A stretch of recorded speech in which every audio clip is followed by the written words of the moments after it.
Welcome back to Curious Combinations, and Everything's an Original podcast. Today I'm going to be covering episodes 7 and episode 8 of Dark Season 1. We open on a little boy waking up in a familiar bunker where Eric was held. I at first mistook this child for Jason, but this is a different boy entirely. He's got this terrible head wound and his face is all crusted with blood, and we have no idea who has done this to him or how he got here, nor when this actually is. We'll get the answer to one of these questions within these 2 episodes. In 2019, Helge wakes and says that he remembers everything. Perhaps it's at this point that I should have realized that he was the little boy we just saw, but again, I honestly mistook that kid for Jason. So I thought Helge was remembering what he'd done to Jason at some point in the past, not that he was remembering what had happened to him at some point in the past, but more on that later. Cut to the credits. Afterward, we're back in 1986, and Ulrich is in a prison cell that looks a hell of a lot like a solitary confinement cell. It's unethical to keep an adult in a cell like that, so what the fuck is Egon doing keeping a child in there? At the hospital, we get a look at Mikkel that shows me I actually judged Hannah a bit too harshly in my previous episode. I made a mistake. Mikkel indeed does have a leg injury, and he's using a style of crutch wholly unfamiliar to me. I've never seen one like that before. But if he's really got a broken leg, he sure did walk around a long time on it without showing any real signs of pain, so I'm not surprised I missed it. I find it kind of an odd choice, but okay, I guess. Anyway, Mikkel is still in the hospital, and he's loitering in a hallway, staring at a framed bit of art bearing the triquetra. I know why this means something to me, and to some of the other shadier characters, but why does this symbol mean anything to Mikkel? Why is he staring at it like that? And why, as we see later, does he steal this little bit of art? In a hunter's blind somewhere in the woods of Vinden, Jonas wakes. It seems like he was hoping that his journey to 1986 might have just been a dream, and that when he woke, he'd be back home. But after checking to make sure that he still has his letter from Michael, and that he very much still is in the blind, he leaves the blind and he wanders off. In 2019, a distraught Ulrich returns to the coroner. He has questions about the little boy's body, Mads' body. He's trying to puzzle out how his brother's corpse could possibly have been killed recently, and yet still be the same age he was as when he vanished. He asks about preservation, but the coroner just laughs at the idea. All known forms of preservation, freezing being chief among them, leaves obvious signs on the body. This little boy's body was fresh when it was found. Back in 1986, Jonas wanders into the high school, just like his father did before him. He runs into Regina, who indulges his questions about what's the date and the year. She tells him that she's never heard of Michael and that Inez has no children, but she tells him he can find Inez at the hospital if he wants to. At the police station, Egon is trying to propose to his superior the possibility of Ulrich being involved in Mads' disappearance. His superior is rightly dismissive of this, reminding Egon that they ostensibly work off evidence, not hunches. But he does this by way of a pointed comment about this not being the 1950s anymore, and since we're soon going to be seeing Egon doing some police work in 1953, well, this feels like a pretty ominous thing to say, doesn't it? Also ominous is the pointed reference to Egon being 3 months from retirement. It's one of the most referenced and parodied tropes in American media, that's for sure. Never say you're about to retire, or else that you've got a girl or maybe a baby waiting for you back home. It just means you're going to die. That might get subverted here, but it's a cliche for a reason. Egon might just be getting ready for his final curtain call. And honestly, as an old man, he's not great.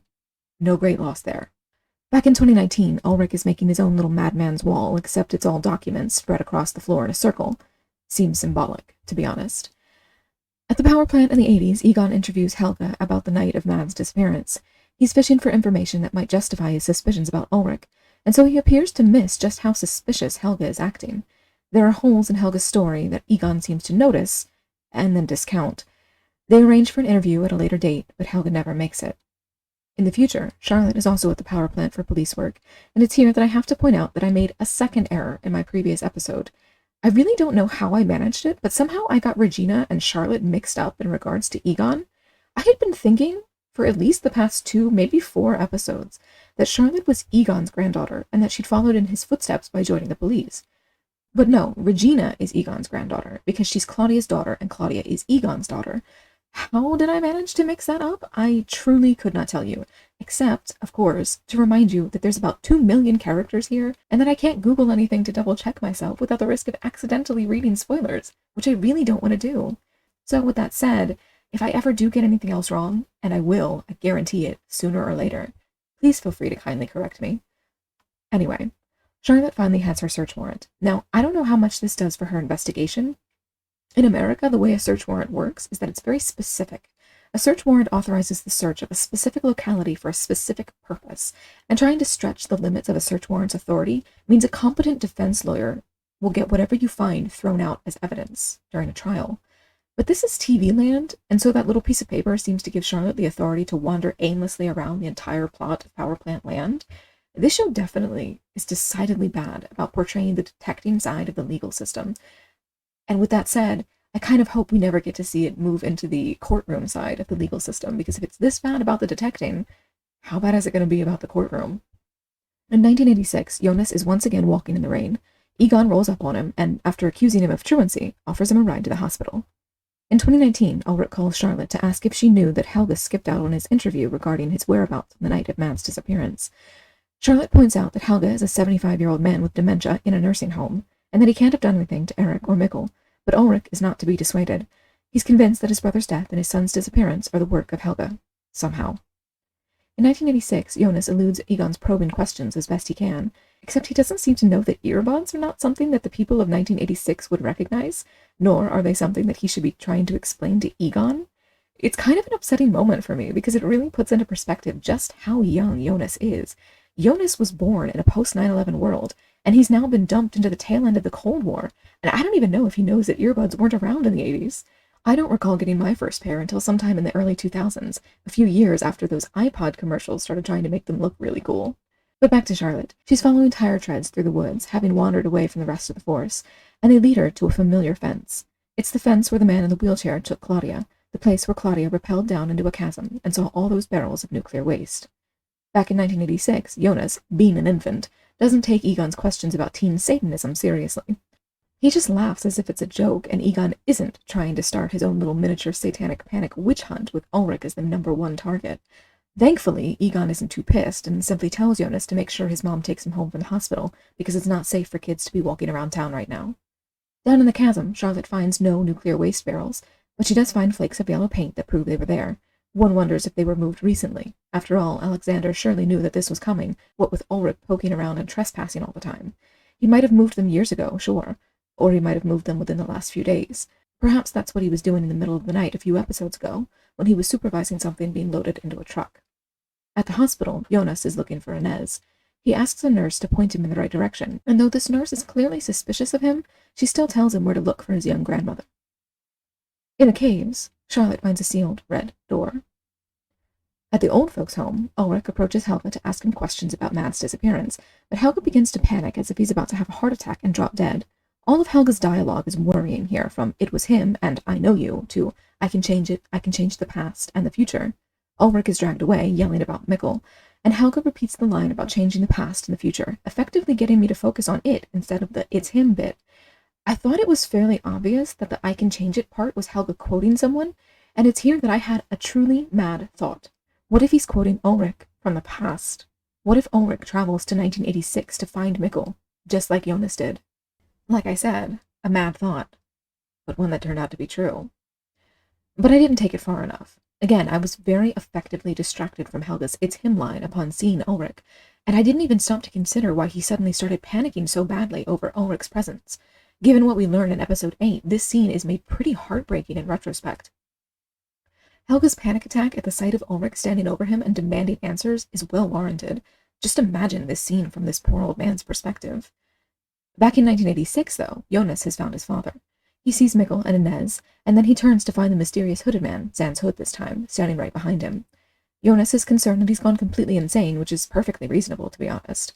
The mystery man, who, to be frank, I'm still pretty convinced is Jonas, though my reason for this conviction doesn't come up until the next episode, tells Jonas that he needs to accept that Mikkel is his father. Otherwise, if he tries to take Mikkel home with him, he'll erase himself from existence.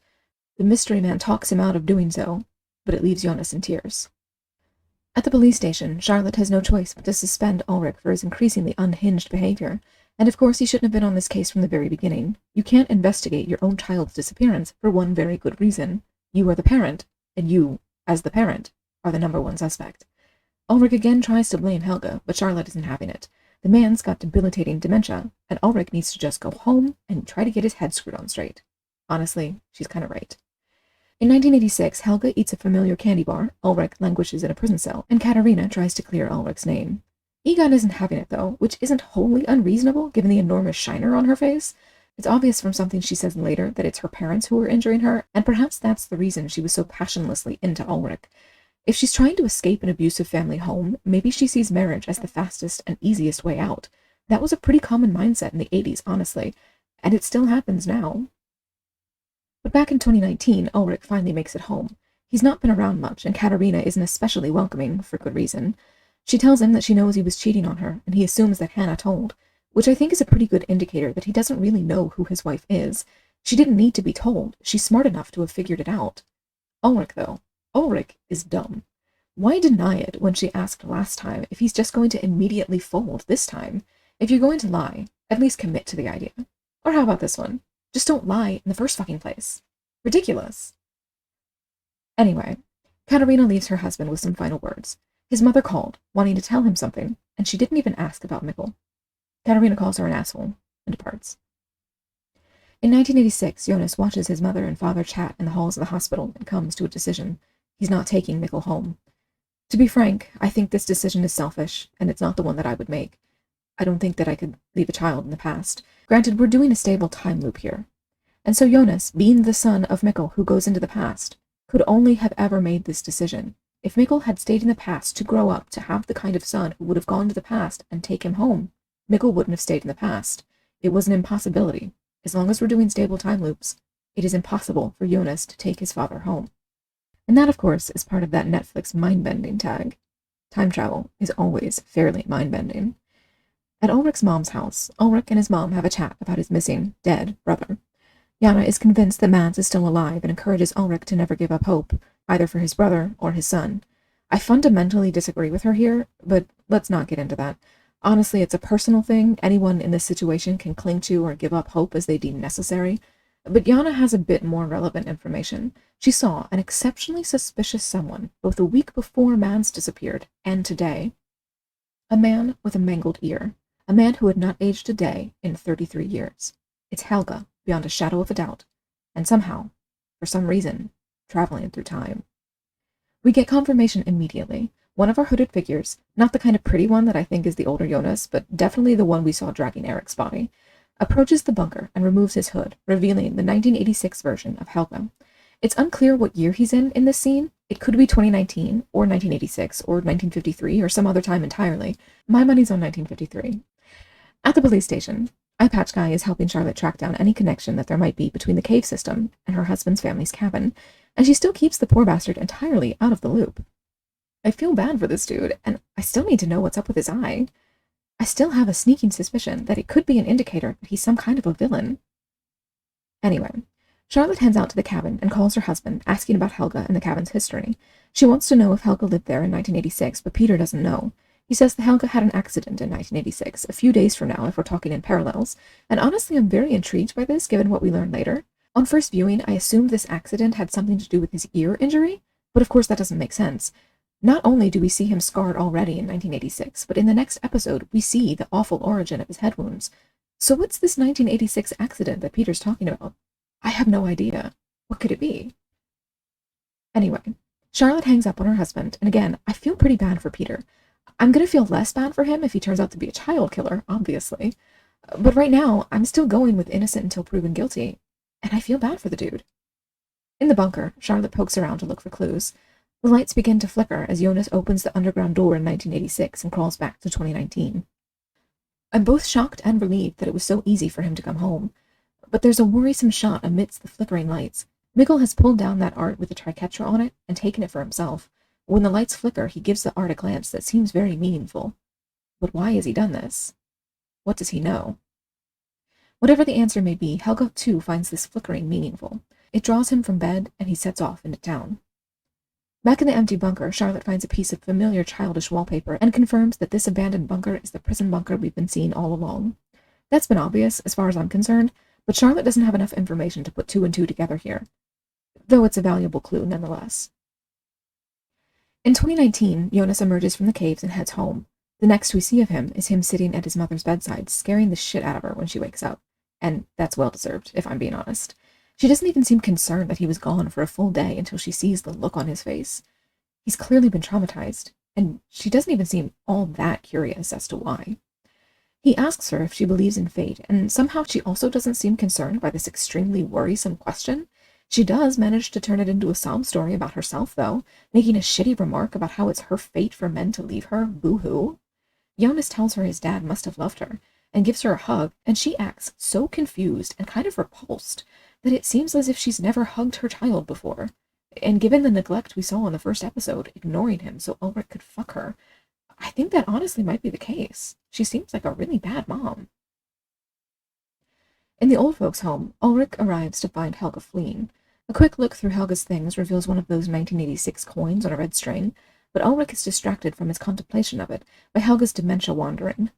He follows Helga all the way into the caves, and can we just talk here about how much of a shithead he is for letting this dementia patient wander aimlessly around town and then go into a dangerous cave system? I don't care what you suspect him of. Put that old man back in his bed. But no, Ulrich decides to lurk while Helga grabs a light and ventures deeper into the cave system. It's a pity Jonas is already home by now. Maybe if their paths had crossed, Jonas could have prevented what's about to happen. Meanwhile, in an unknown time, middle-aged Helga, 1986 Helga, looks sadly at the body of a little boy. I think it's Jason, but I can't be sure. He drags it away, and the next we see of a corpse, it's buried in a lot that's the future home of the power plant. In the bunker, possibly in that same unknown time we just saw, but more likely in 1953, a shirtless and unreasonably ripped Noah cleans blood that I suspect is Helga's. He's the one with the weird back tattoo, and the tattoo is identical to the picture that Mikkel pulled down from the wall in the hospital. It's possible, I think, that Mikkel remembers more about how he traveled through time than he's letting on to the viewer, but I don't like the implication that he might have had the opportunity to see Noah's naked back at some point in there. Ew. Anyway, in the next episode, we open on a child that I did not immediately recognize as a little boy from the previous episode's opening, but I did immediately recognize as a child from the 1950s. He follows a police car to the future site of the power plant, where the construction has dug up the bodies of two children, Eric, I think, and probably Jason. Though the redhead looks quite a bit young to be Eric, so perhaps these are entirely different kids. And if they are, how many kids have been killed in this town, and why are they being murdered and mutilated? What is Noah trying to do? Or is Noah not even the one doing this? At Clock Guy's place, the pretty man who I think is older Jonas shows up like clockwork. They're talking about wormholes, which I feel is the first sign of a big misstep that the show's about to make, as far as I'm concerned, at least. Because this is the episode in which the writers try explaining the time travel, which is almost always a misstep. It's a boneheaded move if ever there was one. Just give me the premise and wave your hands. Do not over-explain. It doesn't make you seem smarter. It makes you seem less competent. So while this stuff is interspersed throughout the episode, I think I want to just talk about it now and get it all out of the way. I hate badly explained sci-fi. I really do. A lot of sci-fi doesn't work for me because I need it to hit a very particular level of believability for me to enjoy it. Either it's exceptionally hard science fiction and the whole point is to accurately explore hypotheticals of real concepts, which can be incredibly dry, or it manages to walk a fine line of giving light explanations that are scientifically sound, but don't dig into the details of a concept that the writers clearly don't actually fully understand. This is not either of those cases, unfortunately. This is the writers playing in a sandbox that is too big for them and trying to wow their audience by misusing concepts that don't actually mean what they're trying to tell us they mean. And the worst part is that it's not necessary. We've all experienced time travel stories before. The genre has established tropes. You don't need to get the science right. You don't need the science at all. We have the tropes. You just need to build upon our pop cultural understanding of how it should work within a story. You don't need to put your foot in your mouth trying to explain it from a scientific perspective. The other type of science fiction that I don't like is irrelevant here, though I will mention it anyway. I'm not a fan of the science fantasy genre. That's the Star Wars type stuff, where it's genuinely just a fantasy story with the trappings of space and aliens instead of quasi-medieval Europe and elves. I don't hate that stuff. I just don't really like it either. At least it avoids screwing up details about wormholes, though. Because in this episode, this guy's talking about biblical numerology and tying it into science. He's pretending that the three dimensions are the past, the present, and the future, instead of, height, depth, and width, with the fourth dimension being time, and going on about how the future determines the past, which is nonsense and the opposite of determinism, and he's acting like the chicken and egg question is actually unanswerable, and there's this note about white holes that drove me fully insane. So I'm going to explain this to my understanding of it, which could still also be wrong, but it's better than their understanding. So here I go. There is one conception of a wormhole that is not, as pop culture understands it, two black holes connected. This concept of a wormhole states that on one end of the wormhole there is a black hole, something that pulls energy and matter in and does not let it go, and that on the other end of the wormhole there is something called a white hole, which is a concept of a thing that expels matter and energy and cannot pull it in. Ergo, it is a one-way wormhole, a black hole connected to a white hole, a black hole which only takes things in, connected to a white hole which only lets things out, is a one-way travel system. That is not what we've seen in this show. What we're seeing in this show is a two-way travel system. This fundamentally cannot involve a black hole connected to a white hole. Granted, wormholes are entirely theoretical to begin with, and our pop cultural understanding of them is two black holes connected, as if they are a portal. But the fact of the matter is that a black hole, again, is something that only takes matter and energy into it and does not release it. Our pop cultural understanding of a wormhole is not truly accurate to black holes as they have been proposed. But that is indeed our cultural understanding, and that's what I mean when I say that authors need to build upon our pop cultural understanding of time travel and wormholes, not go back to the science. Going back to the science and trying to draw in the concept of a white hole is just tangling things up. We have a cultural understanding of what a wormhole is, and even if it's not scientifically accurate, it is story accurate. It is our culture's story understanding of a thing. You can build your story upon that and be on solid ground. You don't need to bring in shaky science and put cracks in the foundation of your story. So that's my rant. In 2019, Ulrich wanders the caves. He finds the red rope and hears the telltale sound of time travel. He follows the roar of the wind to the door of the tunnel and goes inside. But unlike Jonas, he reaches the fork and goes to the left instead of the right. And so he ends up in 1953. In 1953, our little boy from the opening is being abused by his mom, though this is probably a pretty usual mother-son relationship by the standards of 1950s Germany, and to be honest, there are many horrifying people nowadays who would not look at this obvious emotional neglect as abuse. Still, it's incredibly uncomfortable to watch a grown woman force a reluctant child to strip down to his underwear, and honestly, I'd prefer to have never seen that, thank you. In any case, that's when the little boy's dad comes in, and the little boy, who I'm just going to start calling Helga from now on, given that you guys have all seen the show, and I don't really feel the need to play coy in the lead up to that reveal. He tells his father that bodies were found at the power plant. Why the dad doesn't already know is anyone's guess. He seems to be in charge of the whole power plant operation, so surely he should have been contacted by the police already? Or someone? Either way, the father rushes away, and Helga is left alone with his pretty awful mom. At the coroner's office, a young Egon and another cop examine the dead kids. Their eyes have been burned away and their ears are destroyed, and everyone finds it very suspicious that they're wearing necklaces made from coins that won't be minted for another 33 years. Not to mention clothes labeled made in China. That Jason isn't ethnically German, and Eric has a tattoo of a vomiting unicorn is just icing on this weird fucking cake. Meanwhile, Ulrich comes wandering out of the cave. He's heading toward Helga's family's cabin, though he doesn't yet know it. At the cabin, Helga explores. He plays in the bunker, where he'll soon be left for dead and imprisoned. Given that we're less than a decade out from World War II at this point, and he's playing war games by himself, it's kind of a rough scene. After future Jonas drops a line about the Antichrist and another scene with Clock Guy, we cut to Noah, and I shudder to think that it's foreshadowing. Is Noah supposed to be the Antichrist in this story? What the fuck? Why? No thank you? Ugh. Remember when I said I was a bit worried about the introduction of a religious villain?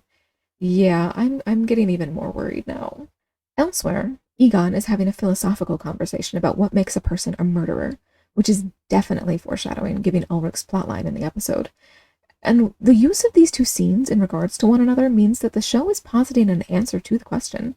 That answer being that a perfectly normal person, potentially any perfectly normal person, can be pushed into becoming a murderer under the right circumstances. And not to go all Heath Ledger's Joker on you guys, but I honestly agree.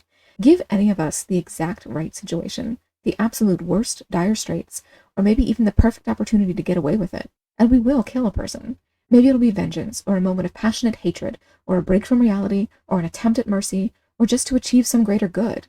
It can be anything, and each person's perfect circumstance would be different.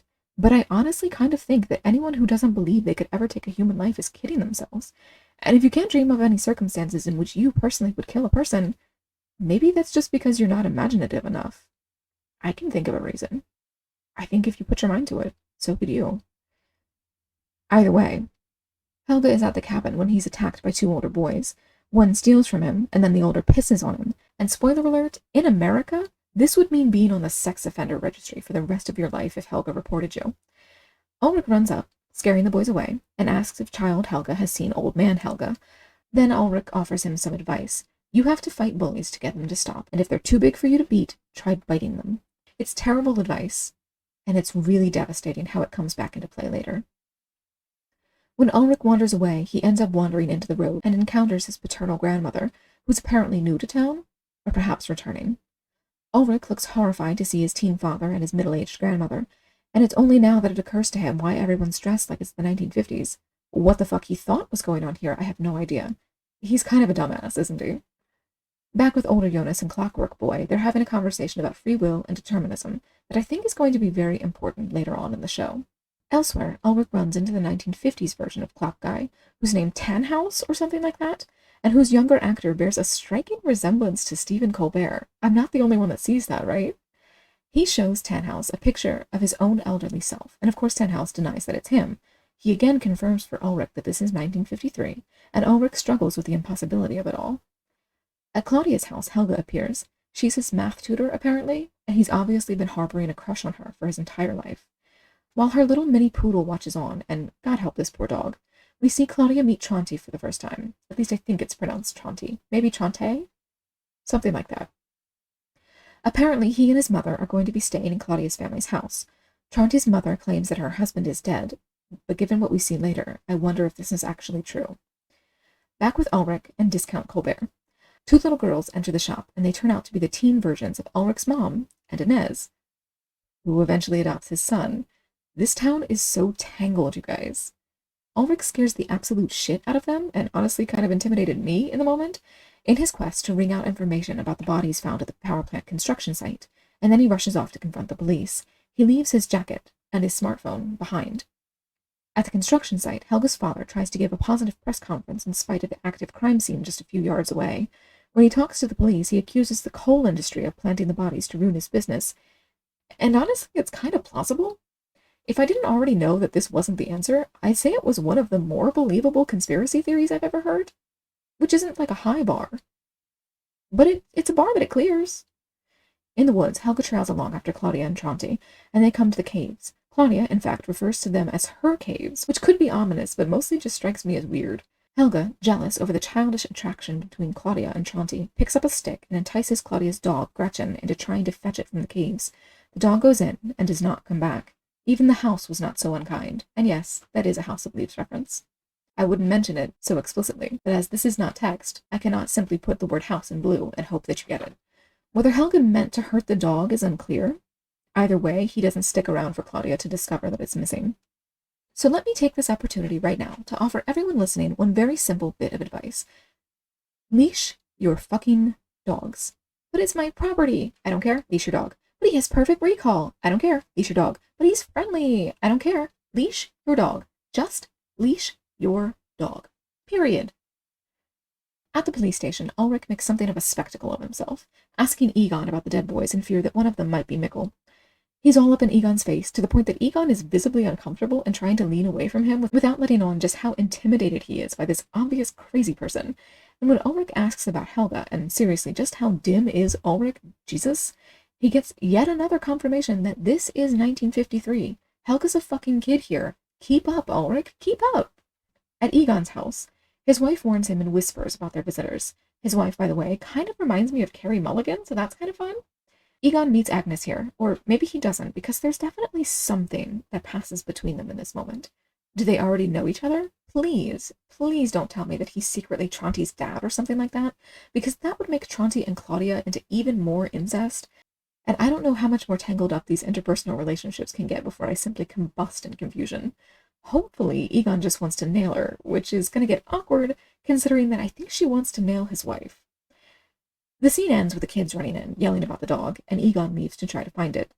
At Helga's house, Helga is feeling up some dead birds for some reason. Apparently they're beautiful once they're dead, which is fucking concerning. Tell me again why this guy was the one chosen to dispose of the little boys' corpses? I mean, at least we know Mads had no signs of being molested, but oh no.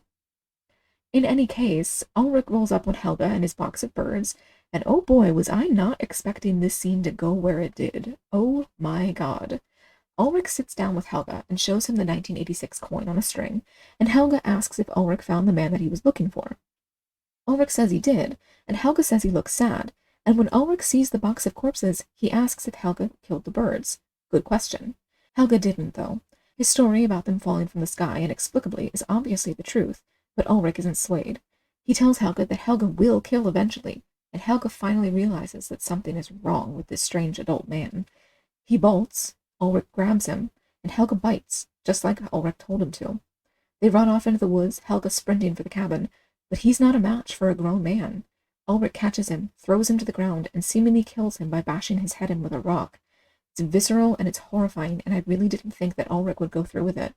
Apparently, meeting the defenseless little boy version of the man who he thinks killed his brother and his son are the right circumstances for Ulrich's one bad day. It's not a good look, and I'm not largely sympathetic. It's a bit Minority Report, isn't it? And Ulrich doesn't actually know that Helga killed anyone anyway. He's just murdered a little boy based on a hunch about what the boy might do once he's a man. Or at least so he thinks. Helga, as we know, is not dead. At Helga's house, Egon looks for his daughter's dog, and Helga's mom looks for Helga. All she finds is a box of dead birds, and she doesn't seem especially shocked by this. She's certainly nowhere near as repulsed and frightened as a 1950s housewife should stereotypically be. In the bunker, the very much not yet wallpapered bunker, Ulrich hides what he clearly thinks is Helga's body, but Helga's not dead, or if he is, he's not going to stay that way for long. As the previous episode shows us, he's going to wake up in the wallpapered version of the bunker, and sometime after that, he's going to start helping lure other kids there, and to hide the bodies after they die. Which brings up a question for me. If Helga ends up being held prisoner just like Eric was, why is Helga allowed to live but Eric was killed? Were they both subjected to the same thing, except Helga survived it for some reason? Or did Noah, or whoever else, make the conscious choice to spare Helga for future use as an accomplice? At Claudia's house, Claudia's mom and Tronti's mom have a bit of a sapphic moment.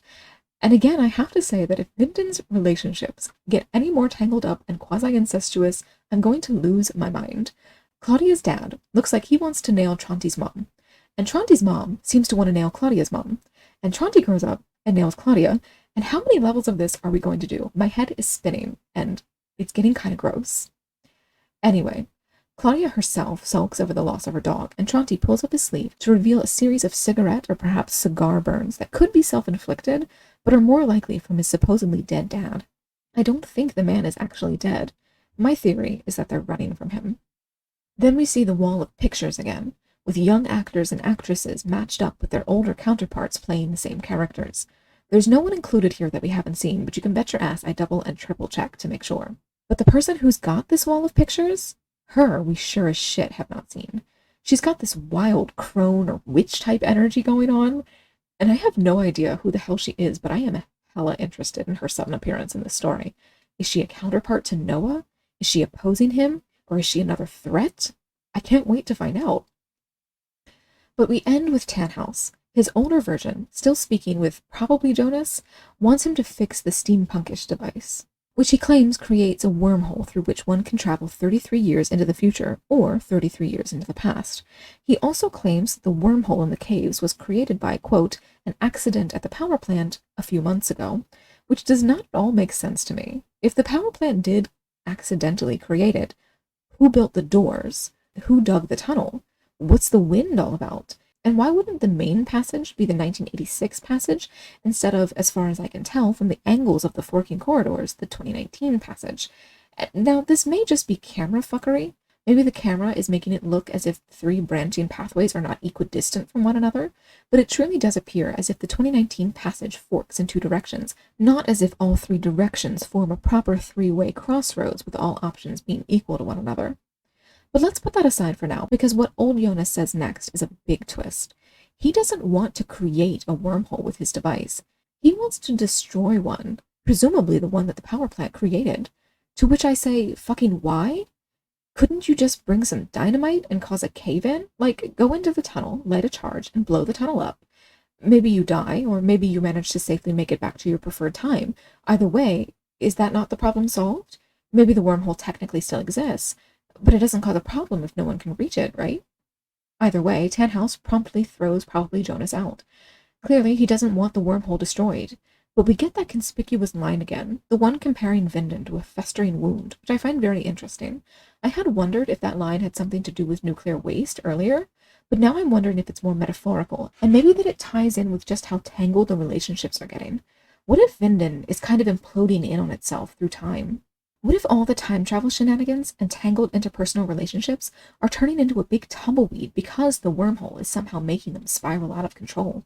They're all getting tied closer and closer together, everybody cheating and committing incest left and right, and I'm kind of imagining this awful spiral in my head, with everyone getting closer and closer to one another until everyone's related to everyone else, and people are their own grandfathers, and it's just incest all the way down. Is that a thing? Is that a thing I need to worry about here? Like I said, Tannhaus throws probably Jonas out, but he leaves with some parting words. Probably Jonas has seen the future and wants to, quote, set it right, which brings me to the reason that I think he's probably Jonas. The guy, evidenced by this scene, wants to change the timeline, so it's not like he's precious about preserving the way things are meant to be or something like that. So why did he care so much about making sure that Mikkel doesn't return to 2019? What I think is that Mikkel needs to be in 1986 for this guy to live. He did mention Michael saving his life at some point, after all. And what reason for needing Mikkel in 1986 could possibly be stronger than simply wanting to exist? I think this guy is Jonas, and I think he wants to change the future. And I think that even if he isn't precious about existing for selfish reasons, I think he needs Mikkel in 1986 because he needs to fix the future, which he can't do if he's never born. So he needs to make sure that his younger self doesn't erase them both from existence, which explains why he's so intense in his scene with Jonas in 1986. But I could be wrong. And honestly, maybe that explanation that I just gave doesn't even make sense. Maybe you all are laughing at me right now, listening to the way this show is making my head spin. In that case, you're welcome. I hope you're having fun. Tannhaus, though, he's got probably Jonas's wormhole device, and he reveals that he's also got the earlier in time version of it stashed away. He sets them side by side, and he stares at them in quiet contemplation. Back in 1953, Tannhaus spots Ulrich's forgotten coat and hangs it up in case he comes back for it. But he can't resist checking the pockets, and he finds Ulrich's phone, which scares the shit out of him, as it rightly should. Outside of the bunker, we get one final shot. Ulrich has gone full blue screen of death in the aftermath of what he thinks is a murder. Here's hoping that he knows how to get back to 2019, because I'd really like to see the look on his face when he realizes that nothing has changed. But if I'm being honest, I don't think he's ever going to make it back. Jonas made it back because he had Ariadne's thread, that being the Geiger counter that older Jonas gave him. Ulrich doesn't know his way around the caves. I don't know if, when he's not following Helga, he can make it back to the tunnel. And I don't know if he even knows that that's what he needs to do. Honestly, Ulrich has been cemented in this episode as kind of a dipshit. Well, with all of that said, I am really loving this show still. And I'm closing in on the end of this first season. I have only 2 episodes left, and I'm going to be watching them as soon as I finish this recording. I'm going to take a brief look right this second at what the titles of these episodes are going to be and see if I have any predictions to make. So our episode 9 is titled Everything Is Now, which I suppose could tie into my idea of the time travel causing the town to sort of implode upon itself. We do have our 3 separate timelines, but the way we're seeing things, the way the viewer is experiencing those timelines, everything is now. I'm in 2022, and I'm watching 2019, and 1986, and 1953. And for me, it's all right now. But our episode 10 is called Alpha and Omega, which brings us back to the religious themes and the potential religious plot lines that we may be doing. It ties into themes of Christian and Abrahamic God, which I don't love. But maybe They could be doing something interesting with the Antichrist. I have historically enjoyed things that have done the Antichrist concept well. I loved the first 5 seasons of Supernatural, and they did touch a bit on that, though they really fucked it up in season 5. And they could do it well. Except that if they are going to do it, if that's what they're going to do with Noah, Noah is going to have to present me with many more reasons to find him interesting, because so far, all he has shown me is that he has a nice back, which is not enough to make a character interesting. Not at all.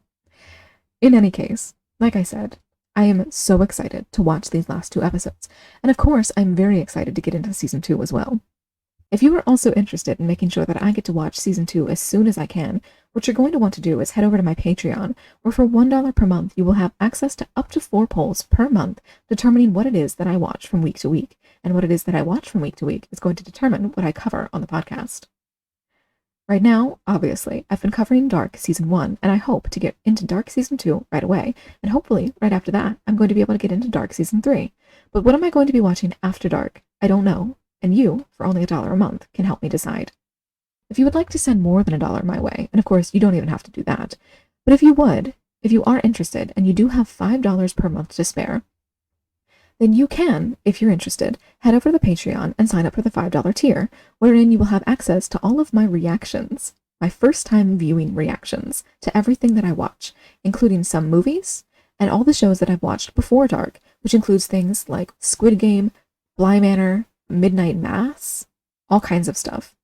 And of course, many more shows and movies in the future. I hope you're enjoying the podcast. I'm really enjoying making it. I'm enjoying the process of writing these scripts, though it's taking more time than I appreciate. I really am enjoying watching the show and writing the scripts, and I'm really enjoying reading the scripts, and I'm honestly kind of having fun editing the audio too. I can't pretend that I'm doing a phenomenal job. The audio quality is not phenomenal. I know this. It will get better as I improve, but I'm really enjoying this, and I hope you are too. And if you are enjoying this, I would appreciate if you could leave a rating or a review on your preferred podcasting app.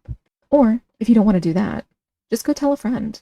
Tell anyone that you know who enjoys the television show Dark about what I'm doing here.